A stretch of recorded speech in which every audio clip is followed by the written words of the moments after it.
Okay, good morning, everyone. Let's go ahead and get started here. Welcome to this informational overview of the Agricultural Conservation Planning Framework, and specifically for colleagues in Wisconsin. And for those of you that aren't joining from Wisconsin, we hope that this will be a helpful overview for you as well. This webinar was originally intended to be an overview setting us up for a Wisconsin watershed applications of ACPF workshop.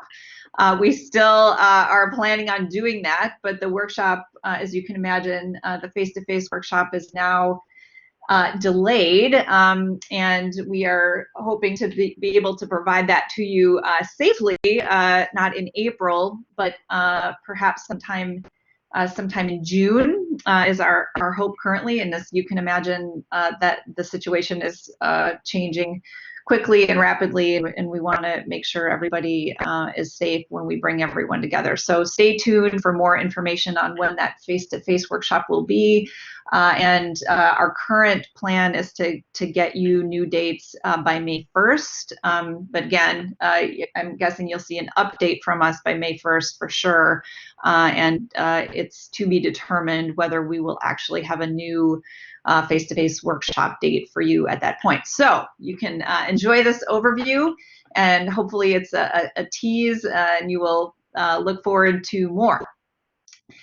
In this webinar, we're going to do an overview of the Agricultural Conservation Planning Framework, how it works, and how it can help determine conservation solutions at the field scale, engage diverse stakeholders in the watershed planning process, and determine which sub-watersheds to focus on, and which landowners to engage. So some prioritization there.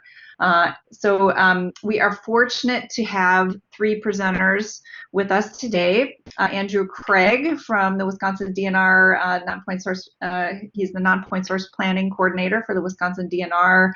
Ann Lewandowski from the University of Minnesota Water Resources Center, who's done a lot of work with the ACPF in Minnesota, as well as supporting training for the ACPF, particularly in watershed context. And then finally, Sarah Cuso, who is a watershed planner and GIS specialist for Outagamie County.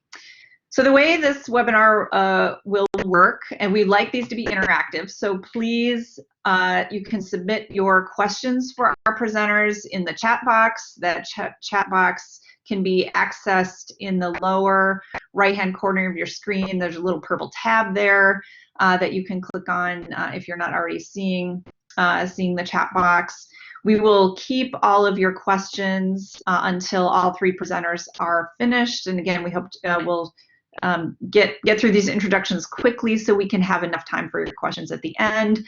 If you are having problems with your internet access, I know there's been some overloading happening now more so than usual. You can look in the upper left-hand corner of your screen where there's another little tab there, and you can go into that webinar screen and select use your phone for audio, and those numbers should come up for you there. And finally, I would just want to thank the U.S. Environmental Protection Agency and other funders, the Natural Resources Conservation Service and others, for providing funding to support our work with the Agricultural Conservation Planning Framework. Okay, and there's the speakers and their contact information for you. We'll make sure to reiterate that at the end if needed. And with that, I will turn it over to Andrew Craig. Yeah, thanks very much, Rachel. This is Andrew Craig. I am the statewide watershed planning coordinator, Nonpoint Sources, for the Department of Natural Resources. And I'm going to be talking to you a little bit at the start and a little bit near the end of this presentation today. So we're going to be passing the baton between each other. So I'd like to begin is to kind of set the stage for how this tool can work within Wisconsin is talk a little bit about impaired waters, total maximum daily loads, TMDLs, and 9-element watershed-based plans within our state. With respect to impaired waters, some of you attending know this already, but I want to provide the clear perspective here. In every state, it's required to do an assessment of its waterways every 2 years under the Clean Water Act. And this, as of 2018, this slide shows non-point source pollution remains the leading source of impairments within our state. Approximately 75% of the impaired waters are directly impacted by non-point source or partially impacted by non-point source runoff and pollution. In this graph, oh, can everybody hear me? Yeah, Andrew, you're fine. You're fine. Okay, sorry, I was seeing some things popping up saying I can't hear, I can't hear. Thank you for confirming. Okay. All right. So let me continue. About 75% of the waters are impaired directly or partially by non-point source pollution.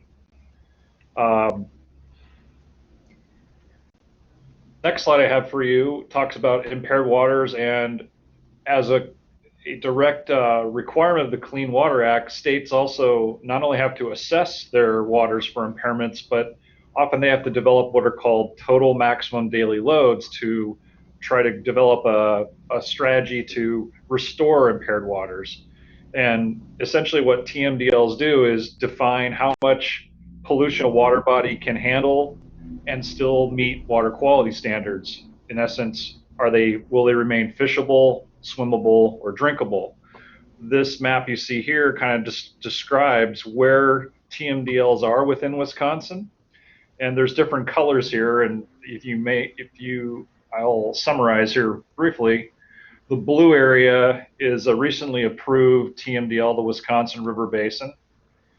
And the lighter green and darker green areas are TMDLs that are, the lighter green are under implementation. They've already been approved.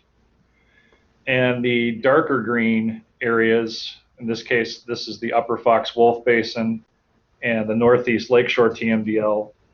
Those are TMDL areas that are under development and will likely either, in the case of Upper Fox, soon be approved this year. And Northeast Lakeshore TMDL, we are on a schedule to have that be complete by 2022 or 23. Over here, you can see the primary impairments are due to phosphorus and sediment, followed by toxics and bacteria. Okay, I think this is my last slide, and then I'm going to hand it off to the next speaker. On the right here, you can see the same TMDL areas that I just described earlier, and then you have these smaller images. These are where we are trying to develop watershed-based plans that reflect EPA's 9 key elements.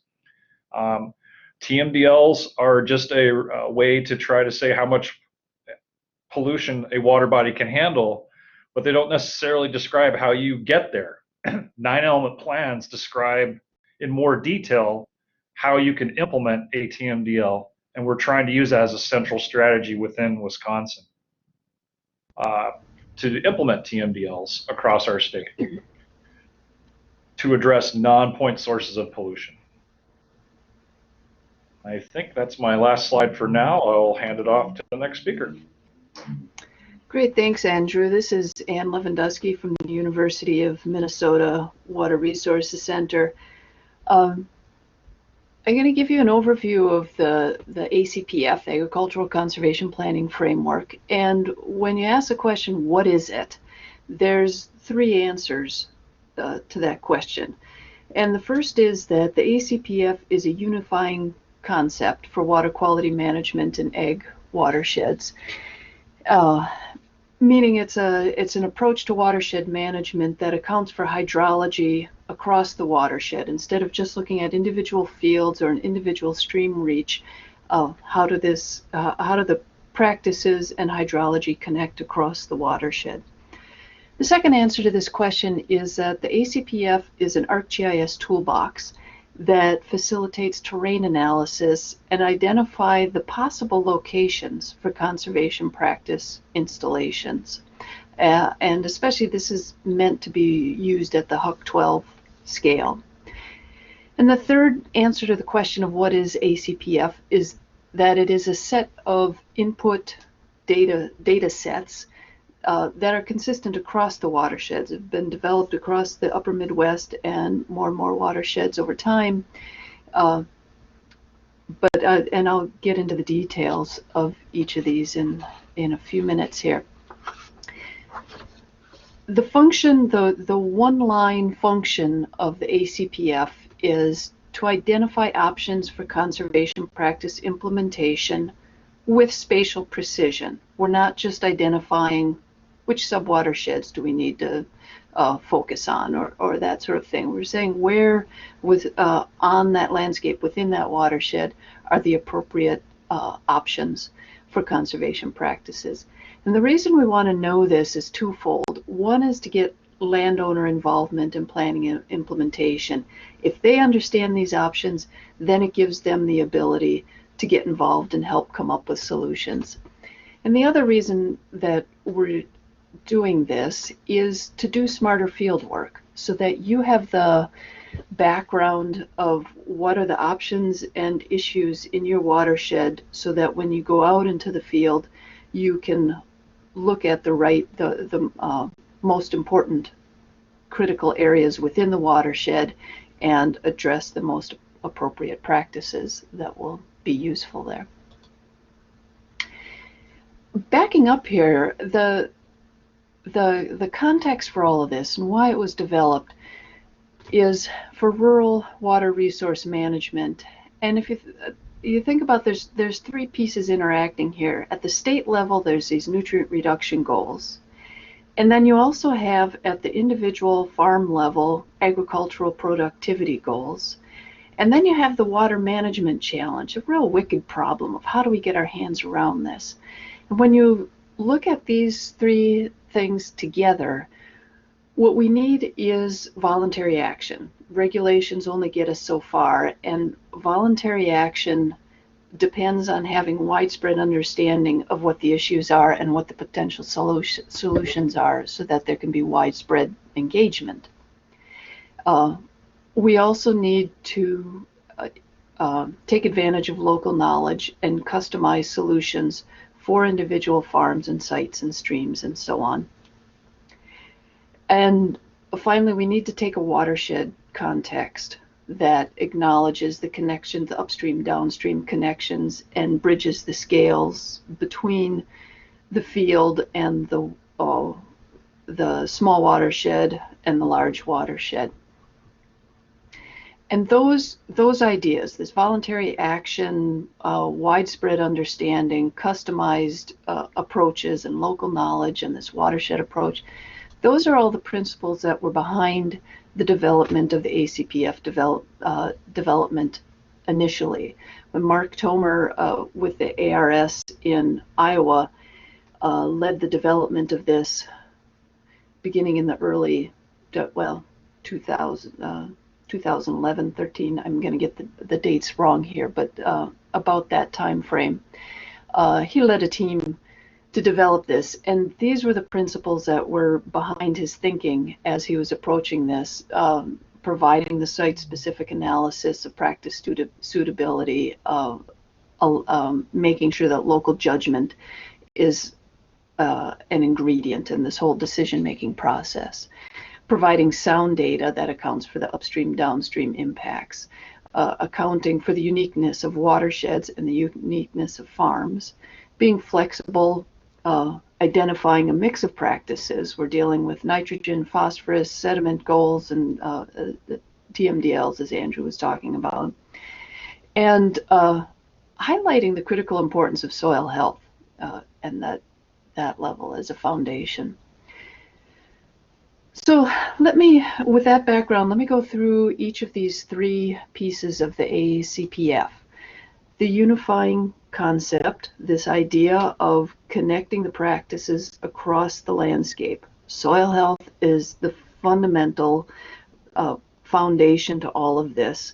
But then above that, on that foundation, we need to identify a treatment train of opportunities at the field level, such as drainage practices, controlled drainage, grassed waterways within fields, filter strips, and so on.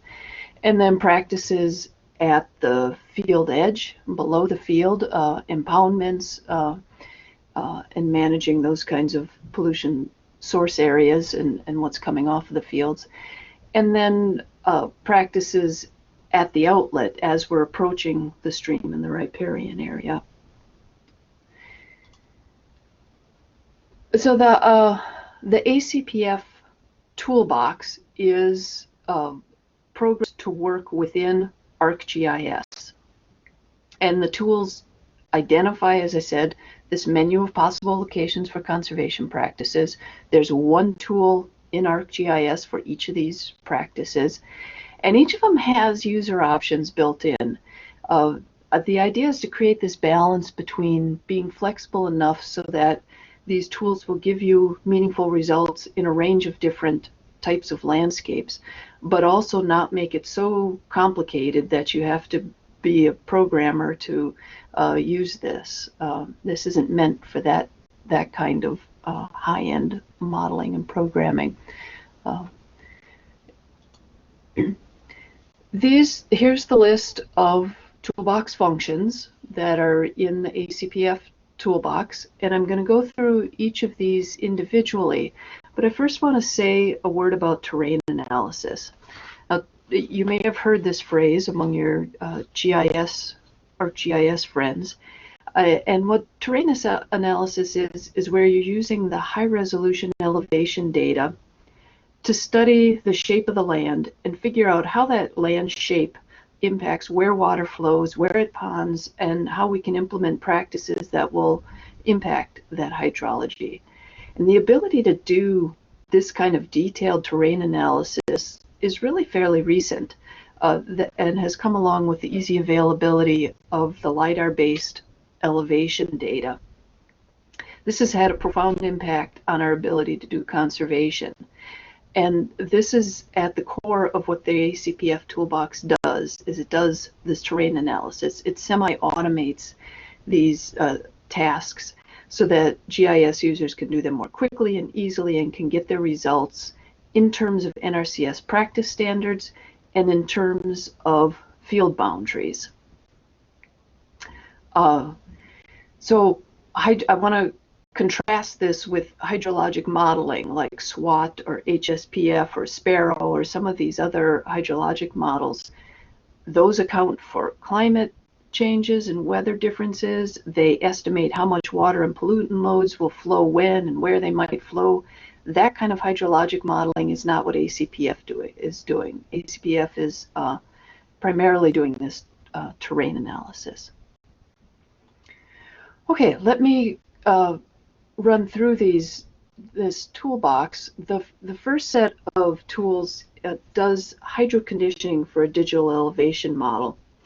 Hydroconditioning is where, for those of you who are not as familiar with digital elevation models, these are created using LiDAR, which is where you have an airplane flying overhead, shooting a light laser image down to the ground and measuring the amount of time it takes to come back.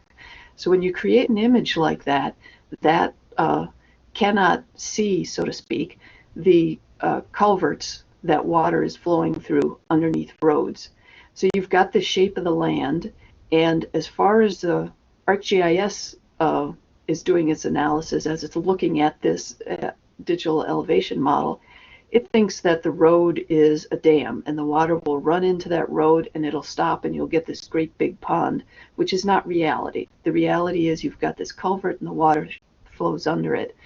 So in order to do any of this work, you have to do this hydroconditioning. You have to cut a little path there through the road so that the water can, quote unquote, flow correctly.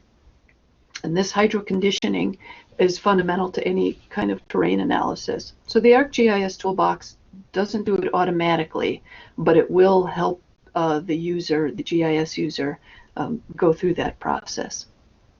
That allows you to define a flow network, which means defining exactly where perennial streams are, where the intermittent streams are, and where just the concentrated flow is on the landscape. Once you've got that all set up, then you can characterize your fields. So field by field boundary, what is the typical slope in a field? What is each field likely to have tile drainage based on its soil type and slope? What is the distance between that slope and the stream? And what is the risk of runoff for that field? So the ACPF tools will do each of those things. The ACPF tools, the next ones will run terrain derivatives, such as a stream power index. Let's see, I'm not going to get into defining that, but these are important tools for defining where likely concentrated flow is, and gullies are likely to form, is what these are most useful for in ACPF. And then on the right side of this slide, you see the list of the practices that the ACPF will assess, and it will identify the opportunities for each of these practices, including where are the depression in the landscape, where are the opportunities for drainage water management, opportunities for grassed waterways, contoured buffer strips, bioreactors, nutrient removal wetlands, water and sediment control basins, and saturated buffers. And finally, the tools talk about or can assess riparian function. So obviously, we need buffers on every water course, but not every place needs the same kind of buffer. How wide should it be, and what kind of vegetation? It depends on the characteristics of the land, and the ACPF tools will help clarify that. Okay, the input databases that are necessary for running the ACPF were developed specifically for agricultural conservation and have other applications beyond the ACPF. And I think if you take a look at those, you'll find you might have other uses for them. They're high enough resolution to do the terrain analysis, and you can download these at the HUC12 scale from the ACPF for watersheds.org website, and we'll bring up that URL again as we're going here. The databases that are essential for running the ACPF there's 4 of these essential data sets. The first is the field boundaries, because a lot of some of these practices are essential to be either within a field or not, not cross field boundaries, like a grassed waterway, for example. Just for practical purposes, you can't necessarily cross property boundaries with a grass waterway. So these are important for identifying suitable sites for practices. The second data set is for land use, and these are based on the cropland data layer, and it has the information for the past 6 years, and that's a picture that's shown on this slide. The third item is a subset of the soils information from the soil survey, the USDA NRCS soil survey data. And the fourth essential input is the high resolution elevation data that I was just talking about, the LiDAR based elevation data. The first 3 are available from that ACPF website that I mentioned. This fourth one is not. It is now available across Wisconsin, but that you'll have to access separately. And there are additional data layers that can be useful for running the ACPF. So here's the kind of output you can get. So here's a map where the user combined some suitable sightings for water and sediment control basins, wetlands, and some infield practices. And here's a couple examples from Wisconsin. I'm going to hand it over to Sarah for a minute to these maps that she produced. Hi everyone, this is Sarah from Outagamie County Land Conservation. So we've been pretty much using some of the ACPF outputs for our 9-key element watershed plans and then some other projects. So on this slide here, these two maps are just two maps that I have put into a 9-key element plan. The one is showing potential sites for WASCOBs and potential gully issues that might be solved by a grass waterway or some other practice, and then the other one is drainage water management for tile drainage, which is applicable to some of our HUC-12s in the lower box. This next one here, we were working with the Fish and Wildlife Service and Nature Conservancy on developing a habitat plan for the Upper East River watershed in the Lower Fox Basin. We created some maps for that plan with the ACPF repairing buffer outputs and analysis for the recommended width, and then different types of vegetation are shown here on this slide. And then another project we were involved in is we provided ACPF output data to the Delta Institute, and what they did was develop these different alternative compliance option scenarios with the data to provide the different point sources, different scenarios they might be looking to do if they were to do, adaptive management of water quality trading in the lower Fox. And they used, the riparian assessment outputs to kind of say filter strips, the stream bank stabilization areas, and then the grass waterway and WASCOBs. And then with that data, they were able to, estimate load reductions and costs and identify different priority areas in the watershed. So that's just a brief summary of some of the uses we've been using it for. And then I'll turn it back to you. Thank you, Sarah. So if you are feeling like this is a useful tool, and as a manager or a user, you're wondering what would it take for me to use this, the expertise that's required is what I'll call moderate proficiency in ArcGIS. That is, you don't have to be some high-level, expert, high-end ArcGIS programmer. However, on the other hand, this isn't for people who are primarily mappers and produce maps out of ArcGIS. It's people who are used to using ArcGIS for analysis. It's that moderate proficiency that's required.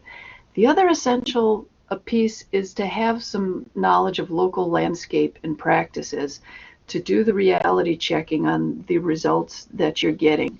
So sometimes this requires having two people working together, somebody who's real familiar with the area, who can look over the shoulder of the person running the ArcGIS and just check the results and go back and forth together.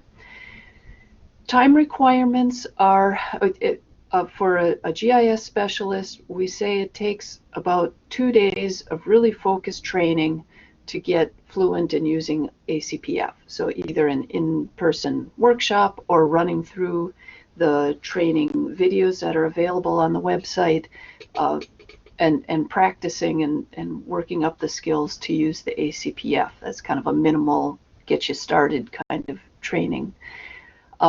Then for a single HUC-12 scale watershed, it can take a couple days or less, depending what kind of information you have to start with, to hydraulically modify the digital elevation model. Then once you've got that all set up and you've got your flow networks all defined, then it can take, running the ACPF tools can go pretty quick. It can take half a day or a day.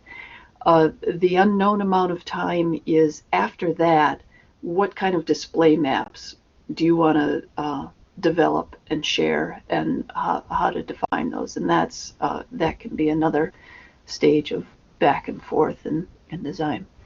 The software required is the ArcGIS Advanced version with Spatial Analyst extension. This is not the free version. This is not the cheap version. This is the full version of ArcGIS is required to run all of the tools. And this, so the reason to reiterate back to the beginning here of why you're using the ACPF is to use your resources more effectively. People use this in a couple different ways. They might use it as background information so that when they go and talk to a landowner, they are more targeted in their conversations.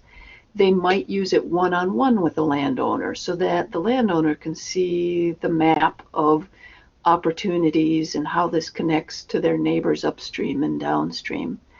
Or people will use these output maps in group conversations with watershed organizations or landowner groups to facilitate the conversation in the group as they're identifying their priorities and opportunities as a group. And there's a number of planners that have used the ACPF output to help with grant writing. So here's a way that they can justify the choices that they're making and the funding and so on that they're requesting and the practices that they're focusing on or not focusing on. They can base this on scientifically based terrain analysis about the choices that they're making.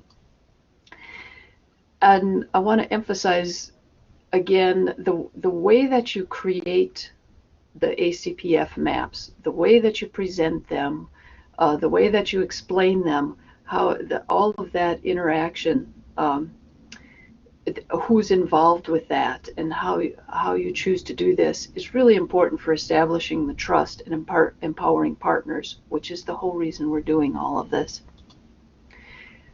So if you go to this ACPF for watersheds.org map, you'll see a link on the homepage to explore the ACPF in action map, which shows this map of watersheds where we're aware of people who have run the ACPF. And if you click on any of these watersheds, you'll get information on who used the ACPF there and their contact information. So this is your chance to find out who in your area might be working on doing similar kind of work that you might be able to share information with. So I want to back out a little bit to think about the ACPF, the context for the ACPF, and where this is used, as Andrew Craig started with at the beginning. And I apologize, I'm working with a Minnesota example here, but it's the same in Wisconsin or any state. At the state level and at the major watershed level, that's the level where you're defining problems and you're defining strategies. This is also the scale of where the funding is coming from and where the policies are defined. It's not until you get down into the HUC 12 scale where you're really selecting and citing practices. It's at that smaller scale where you can have hydrologic impacts from your practices and your programs. It's where you can have a social impact, where you can actually interact with the majority of landowners in an area, is at that smaller scale. And it's at the even smaller scale, at the farm scale, that is your unit of implementation. That's where practices are being applied. So it's connecting between these scales that we all need to do, and is the challenge of water resource management. The ACPF fits at this HUC 12 scale. So I'm going to hand it back over to Andrew to talk a little bit more about where the ACPF fits in some Wisconsin activities. Thanks, Ann. This is Andrew again, everyone. Where I left off before on the big picture, and now that you've heard a little bit more about what is ACPF, how it can best be used, on what scales, I'm going to try to connect that to where I left off with how we're trying to implement TMDLs within Wisconsin. And what I'd like to begin with is explaining that some of the more recent TMDLs we've developed, like the Wisconsin River Basin, and in the lower Fox Basin and the upper Fox Wolf TMDL basins, is we are writing TMDLs to show how much reduction is needed, but it's not just for the entire large-scale watershed. We're often breaking these watersheds into smaller pieces, and the next slide I'm going to show you will talk about that. And then I'm going to get into a little bit more about the 9 elements and how the ACPF tool can be used to meet some of those elements. The last thing I want to say here as well is that 9-element plans aren't the only way we're trying to implement TMDLs within Wisconsin. All of the counties within Wisconsin, the land conservation departments, specifically have what's called a land water resource management plan. And that plan is designed to address soil and water conservation, as well as meet other goals and objectives. Staff from counties are partially funded from the Department of Agriculture to implement those plans. County land water plans, the ACPF tool may be another way counties can use to help implement those plans at an appropriate scale to that Ann was talking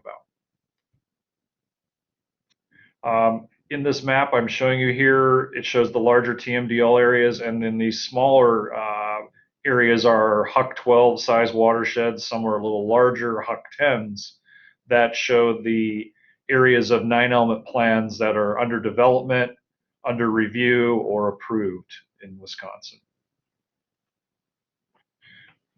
So getting back to the concept of scale, like I mentioned earlier, TMDLs break larger watersheds into smaller pieces. They're generally defined into Huck 12 size subbasins or reaches. And in this image you see here on the screen, this is the Lower Fox Basin.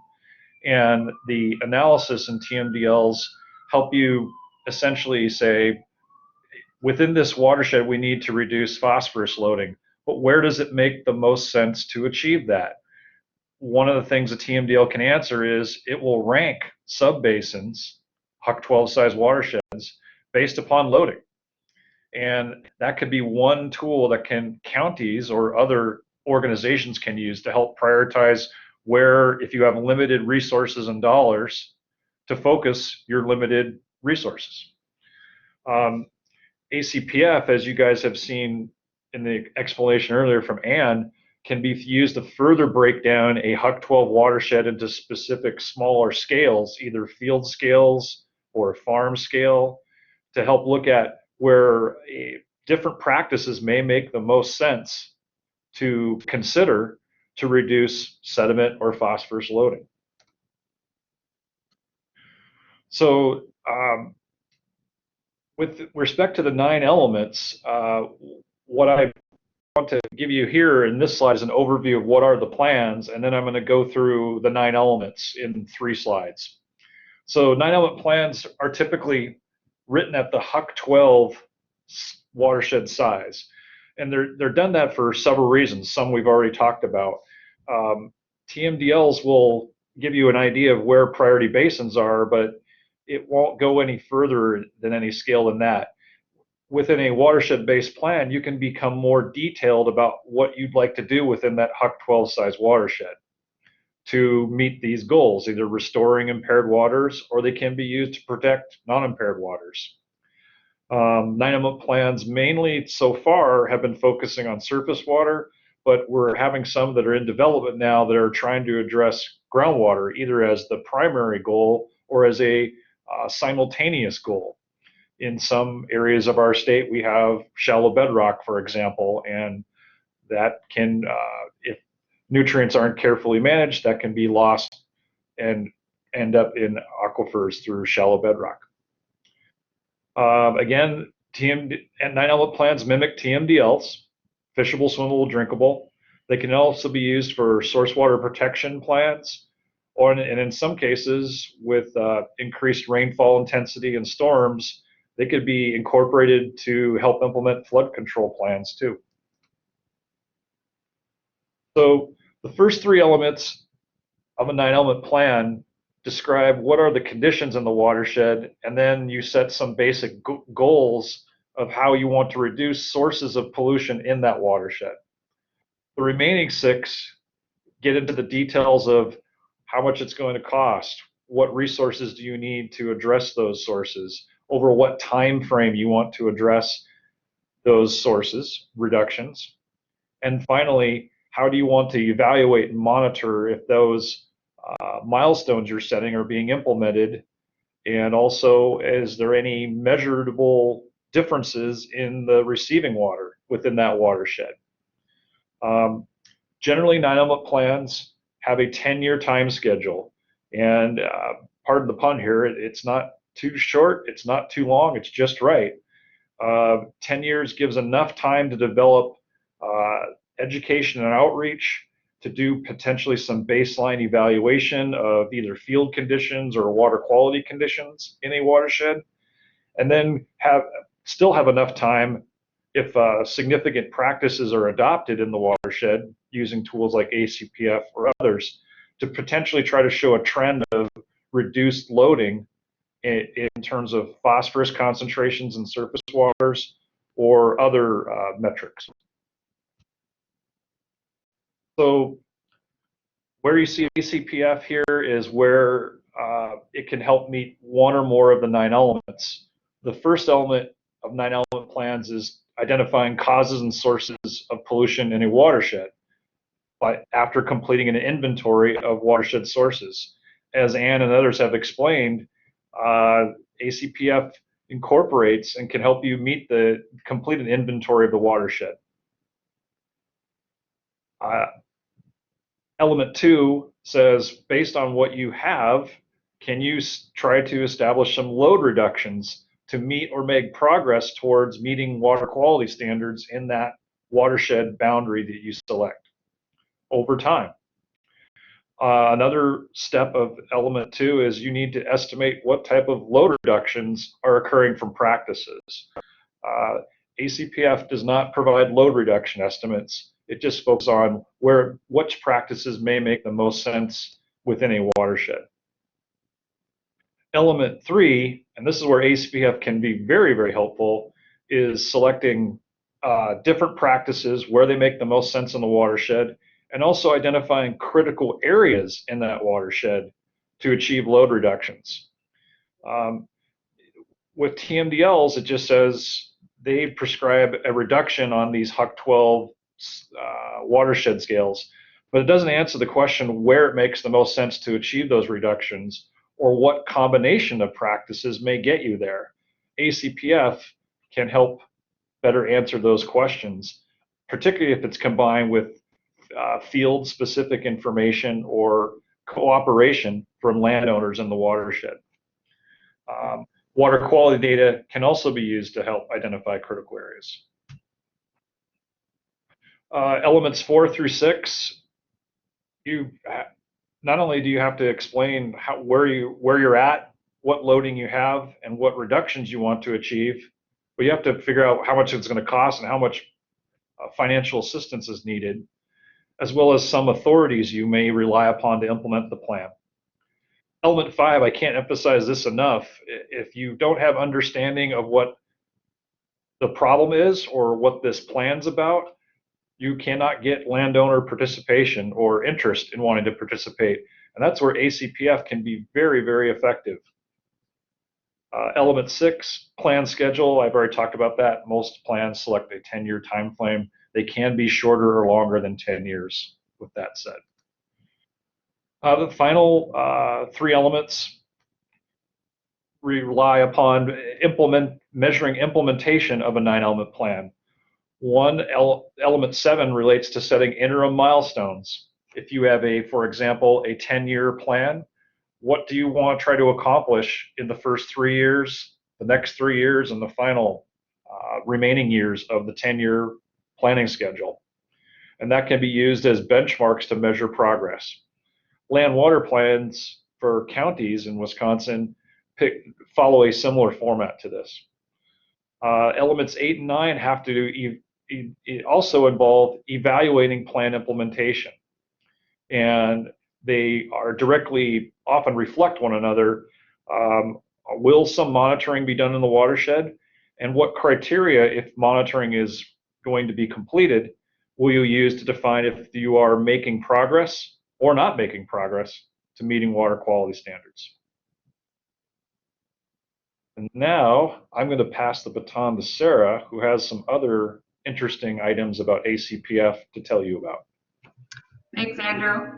Can everyone hear me better now? That sounds better to me, Sarah. You're still a little bit echoey, but I think the volume is better. Thank you. Okay. So I'm going to talk about EVAAL and how it compares to the ACPF model. So EVAAL is the tool that was developed by the Wisconsin DNR. They're both similar and different, so I kind of put together a table here comparing the two. So with EVAAL, it's pretty much the same inputs as ACPF. You need the LiDAR DEM and your culvert polylines, your watershed boundaries, soils data, field boundaries. The only difference with EVAAL is that you have to provide much of that data yourself, whereas with ACPF, you can download that from the ACPF website if you're in one of the states where they have the databases made already. The second in yellow here shows, explains that with the ACPF, you can download it. EVAAL also grabs the national cropland data layer, so that is something you don't have to provide, and then it also grabs precipitation data that is used in the model. So this is just a comparison of the outputs between EVAAL and ACPF. So some similar outputs of crop rotation, stream power index, and then kind of ranking your fields by erosion vulnerability and runoff. EVAAL also uses the USLE parameters to give you a soil loss index raster and then an erosion vulnerability index raster. And those two rasters you can aggregate to your field boundaries, and that'll rank which fields would be best for cover crops or conservation tillage and those practices. And another part of EVAAL that I really like for 9K element planning is the intermediate outputs of those USLE factors of the curve number, K factor, C factor. If you use the STEPL tool to estimate load reductions or baseline loading, those can be helpful in getting those local numbers for your watershed. So ACPF is different. It does have ranks your fields, with which ones are more prone to runoff based on your slope and soils, and distance to stream, which is useful. But I really like the ACPF because it has all the precision practice siting tools. So like your grass waterways, contour buffer strips, WASCOB, nutrient removal wetlands, and then the riparian assessment too, I find really useful, is really citing where those buffers are needed to go, what width they should be in the types of vegetation, and then it has a couple other tools of like denitrifying practices that it'll cite, which areas are best for saturated buffers and other practices like that. And then the stream network and catchments is useful. EVAAL does not do that. And then I think in the version 3 of ACPF, it'll also calculate the catchments to each riparian analysis segment, which is useful too if you want to calculate load reductions and find out, how much water is coming to that filter strip area that you're citing. So in summary, I think EVAAL is better at field condition analysis, just because it uses the USLE factors and stream power index. ACPF just calculates runoff first based on slope and distance to stream. ACPF is better at citing a multitude of other conservation practices, though, which is very beneficial. The grass waterways, WASCOBs, etc. Both of these tools provide valuable information when assessing a watershed, and then both of them require data verification and editing via satellite imagery or getting out and field verifying where some of those practices are cited. And that's pretty much the basic summary of those differences. Thank you, Sarah, for emphasizing the importance of the field verification. That's an important piece of this. And here's a few resources for ACPF if you want to download the tool, download the databases, resources for learning and sharing. The ACPF forum is a forum for GIS technicians to share troubleshooting. There's a lot of good threads there. And the user guide and other resources are available on this website. So at this point, we'll turn it over to Rebecca and take a few questions. Great, thank you all to all of our presenters, Andrew, Ann, and Sarah. And I realized I think I forgot to introduce myself in the beginning. So I'm Rebecca Power, University of Wisconsin-Madison Division of Extension and Director of the North Central Region Water Network. I will be moderating this Q&A session here at the end.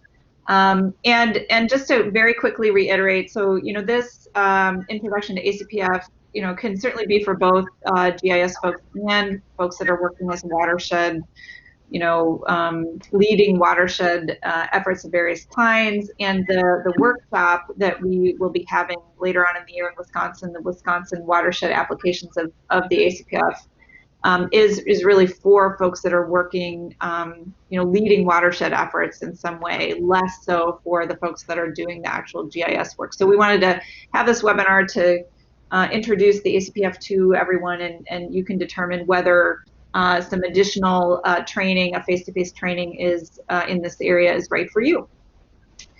That said, I'm going to go to questions here, and Barney has a question about if he can get field boundaries for Michigan, and he says it looks like they are unavailable currently. How do other states create the boundaries? Did universities and conservation groups help with drawing the field boundaries? So I know this is a Wisconsin oriented workshop, but I know some of you will have information about how those field boundaries are generated for other states as well. So throw that out to the group.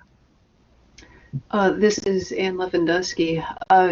Yeah, the map that you see of what's available is what's available right now. So they're not completed for Michigan.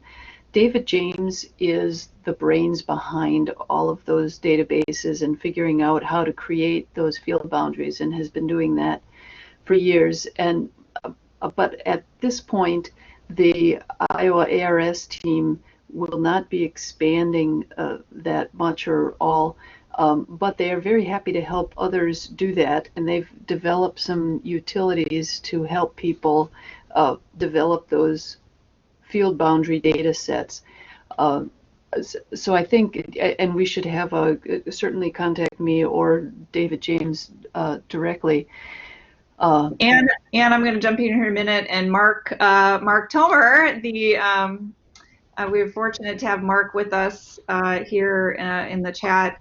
Says for ACPF in Michigan, contact Pete Benson at Michigan DEQ. Oh, thank you, Mark. Yeah. Yeah. So he's been working on that. But in general, across the country, if other states are interested, it would certainly get in contact with the team, and we'll find the right person to work with and help you do that. Okay, thank you, Barney and Ann and Mark. Next question from Kristen: are there grants or other sources other resources to support this training, and the time that it will take, or to hire consultants to do the work? Andrew, can you address that for Wisconsin? Yeah, I can partially address it. There are certain grants that the department offers, river and planning grants and lake management planning grants, that can be used for developing 9-element plans or similar watershed-based tools to analyze watersheds as part of a lake management plan or a river flood control plan or 9-element plan for that matter. So that's some of the grant resources we have at the department.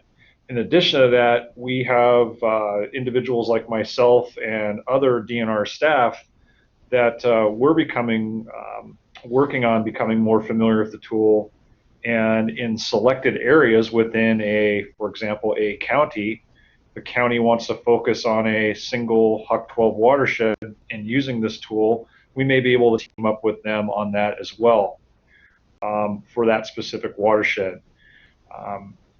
We don't have with all that said, we don't have the resources to use this tool everywhere, all over the place. And I don't think it's meant to be used in that fashion anyways. It's meant to be more of a tailored tool, and it's part of a tool in our collective toolbox, using it with other tools that are available, like EVAAL that Sarah was talking about, Snap Plus software, stepple modeling, things like that as well. All those can be helpful in trying to restore waters that are impaired, implement land water plans, and so forth. Great, thanks to you both. And I will say the upcoming training, the face-to-face training is heavily discounted because of the funding that we have from US EPA. So we try to make it as cost-effective as possible for people to attend and get the training. I know that your time is still valuable and not covered, so appreciate the question, Kristen. Dane asked about the comparisons between ACPF and EVAAL, and I think we've covered that quite a bit, but if anybody has any other outstanding questions, please feel free to put those in the chat box. Bill asks, are there any efforts to develop the model for QGIS? Not sure who would be able to answer that question. Well, I should hand it off to Mark again. Basically, the answer is no, that the kind of analysis that is needed, as I said, it requires the advanced version of ArcGIS, and it is not really suited for QGIS. But perhaps Mark or someone else on the call can add more.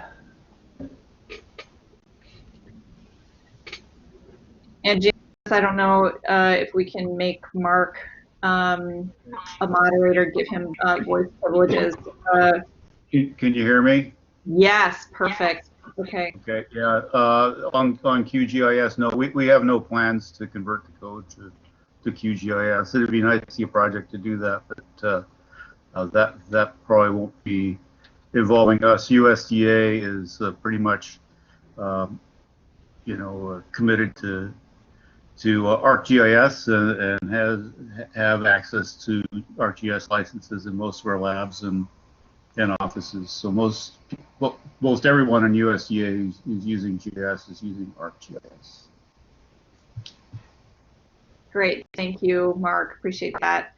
And I think this will probably be our final question from Kristen. You might be able to squeak one more in, but from Kristen, how does the application of ACPF compare with the application of EPA's WMOST version 3 in agricultural watersheds? I have no idea. I am not familiar with WMOST.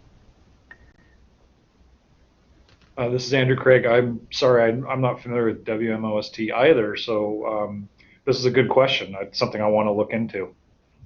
Yeah, this is great. We often have, we have a lot of great people that participate in these webinars, so thank you, Kristen, for expanding our knowledge, and feel free to send a more detailed question to our presenters, whose emails are right there for you.